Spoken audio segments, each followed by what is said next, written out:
Governor Inslee made an announcement that Washingtonians have been waiting for. And find out what the Moscow School Board did last week regarding masks. On the campus of Washington State University, this is Murrow News 8.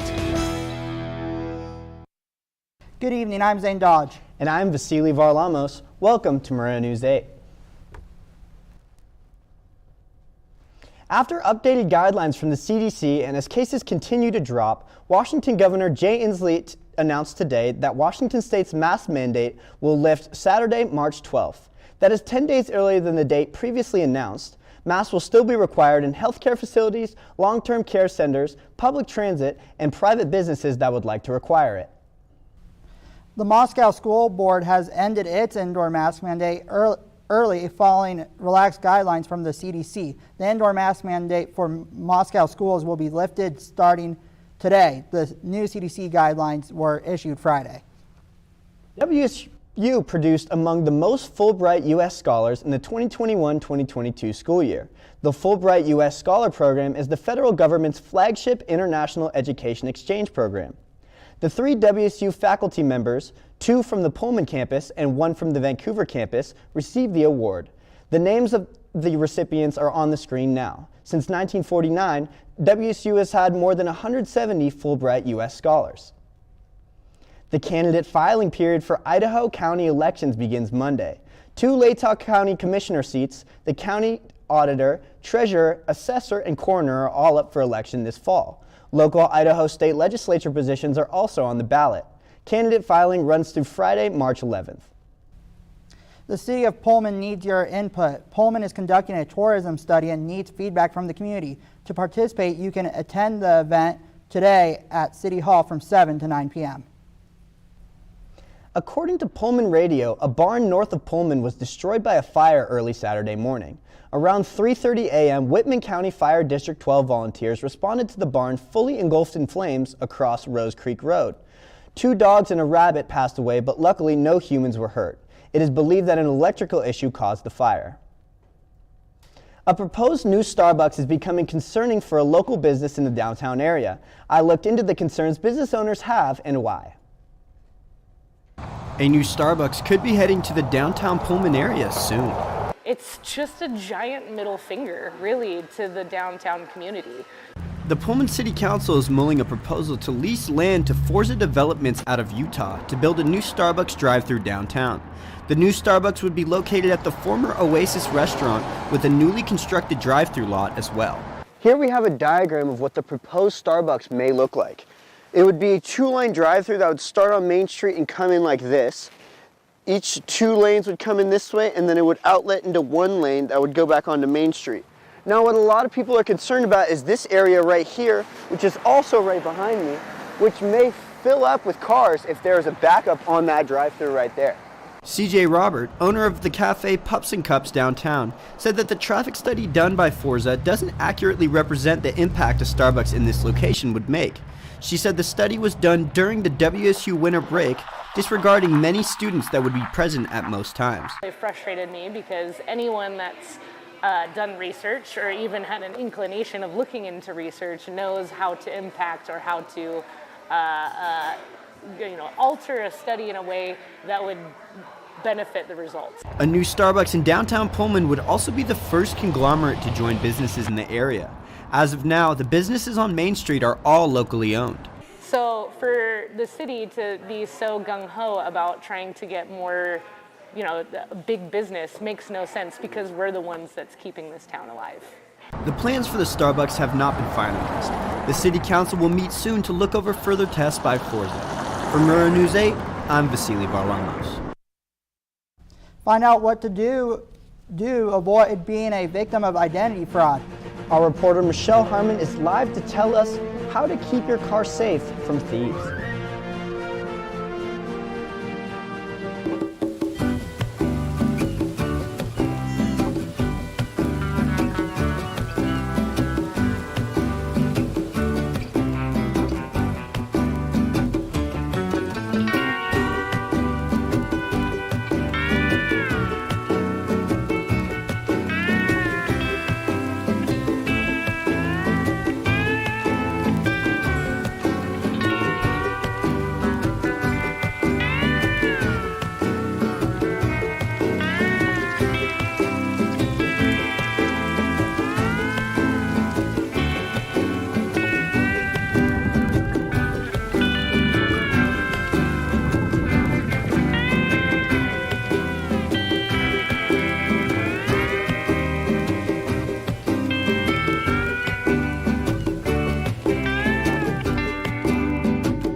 If you're in the habit of not locking your car, now is the time to start.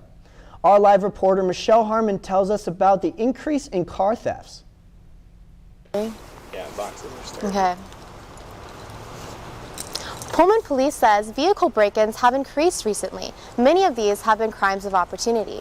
Police recommend to lock your doors, park under well-lit areas, and speak up if you see something suspicious. Sometimes even locking your doors isn't enough. As you can see here, one of our reporters at Murrow News 8 got his window smashed in. Consider heading on over to Riley's Auto Parts in Pullman on Bishop Boulevard to buy a steering wheel lock for further protection. You can call the non-emergency dispatch number on your screen to report any incidents or concerns. Live in Pullman, I'm Michelle Harmon with Murrow News 8. Pullman PD has received many reports of unemployment fraud victimizing Pullman residents. Suspects create an account with the Washington Employment Security Department utilizing victims' names, birth dates, and social security numbers and apply for unemployment benefits. To find out if you are a victim of unemployment fraud or if you have not created a personal Washington State ESD account, visit the website on your screen for more information. This morning felt like a shower walking to school today. Let's take it over to Abby at the weather board to see if the rain will continue for the rest of the week. Thanks, Vasily. Yes, we can expect that rain to continue on for a little while longer. Now, as we can see today, our weather is about 48 degrees. That was our high, and then those temps will drop down to about 43 degrees after the sun sets in about an hour at 5:33. Today we are expecting about 6-mile-per-hour winds as we go into the night. Those may increase to about 14 miles per hour. And the story for the weather this week is that it is really just warmer and wetter than it typically is during this time of year. Tomorrow, we actually have a really high temperature at about 55 degrees. Oh, there it is, 55 degrees, and then eventually dropping down to about 41 degrees. We will get a little bit of respite from the rain as that rain will begin again in the afternoon, but you can expect just some heavy cloud coverage in the morning. Once again, that temp will drop right around sunset at about 5:35. We can expect pretty similar miles per hour winds at about 7 to 11 miles per hour. And then for the state map, it's kind of the same story all across the state. It's just a lot of rain. If we look over at the west side at Olympia, we can see we have 55-degree temperatures, Seattle 53-degree temperatures, and then Yakima pretty warm at 63-degree temperatures. And Yakima, Seattle, and Olympia all actually have flood warnings right now. So if you live in those areas, just make sure you're staying safe and watching those rising waters. Now, as we look into the Tri-Cities, they're the only ones that are kind of lucking out today. They pretty much just have heavy clouds, not so much rain. And then our friends over in Spokane, they also are experiencing some rain. So kind of the same story all across the state, just a lot of rain. And then as we look into the 5-day forecast, we can see that trend continues. The temperatures will start to drop off and we will start to get back to that typically colder seasonal average. Right around Saturday, Friday, we can expect some possible snow. So just make sure that you are just well prepared for the weather this week. Make sure you have your rain jackets with you, and it might be a good time to cuddle up in the couch in front of the TV and watch some movies. So that's it for weather today. Back to you guys at the desk. One of the longest rivalries in the Pac-12 tips off Monday night. And find out which sporting organizations are removing Russian sports teams amid the invasion of Ukraine.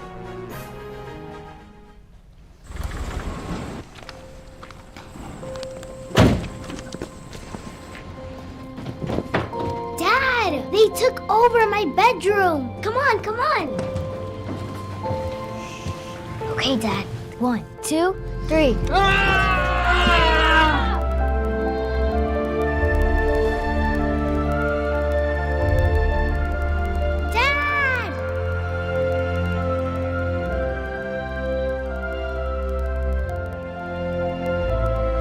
You saved me. Dad? Are you okay? I'm fine, dear.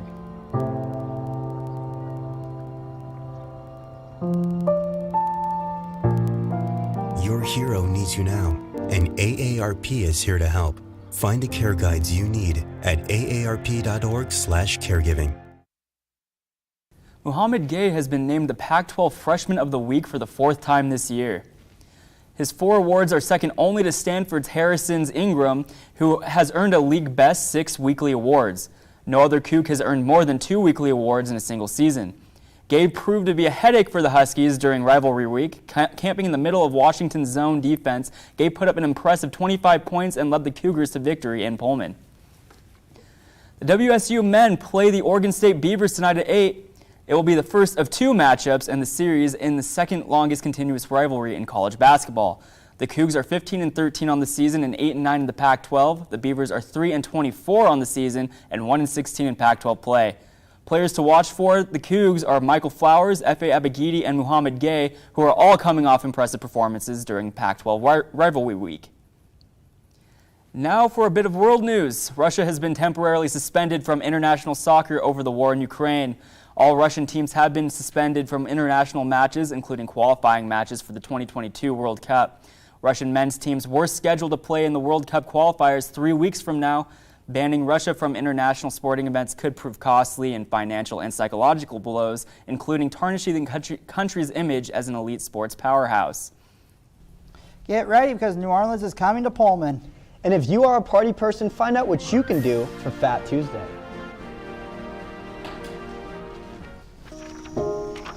This is the story of a boy who didn't talk for a long time. The boy liked things to always be the same. Any changes would scare and upset him. The unknown was an unfriendly place. The boy was very sensitive to lights and sounds. So he built secret hiding places where they couldn't get in. The boy didn't like looking people in the eye. He wasn't trying to be mean, it just made him feel uncomfortable. Sometimes he would flap his arms again and again. One day I found out I have something called autism. My family got me help. Slowly, I found my voice and learned all the ways I could live with it better. Early intervention can make a lifetime of difference. Learn the signs at autismspeaks.org. Be prepared for Pullman to look like New Orleans this week. Until March 2nd, Promote Pullman LLC is putting on Mardi Gras this Pullman downtown style. Promote Pullman LLC owner Jody Utzman said that multiple businesses downtown will be handing out beads and some will offer discounts for participants. Tomorrow, Lumberyard will host a Fat Tuesday bash from 9 p.m. to 2 a.m. for people 18 and older. Manny Montalago, owner of Manny's Coffee House, said this is a great way to promote some of the businesses in Pullman, in downtown Pullman, and establishments are expecting to see an increase in business. I don't know. No, Vasily, your brother's down in New Orleans, isn't he? Yeah, my brother's down in New Orleans right now, visiting Mardi Gras for the first time. He's having a great time, so if any of you guys go down there yourselves, have a great time as well. Don't you like the party? Oh, I love the party. Who doesn't love the party, you know? But it'd be great to go down to New Orleans and experience that parade, experience all the things down there, so I hope I get to do it one day. Mardi Gras, Cougs playing tonight. End of the Pac-12 season is coming up. So exciting Tuesday today. Yeah, hopefully the Cougs can get a win tonight. Thanks for watching. Gene, if you missed anything in this or any other of our previous newscasts, you can always watch us on our YouTube channel. Thank you. Good night.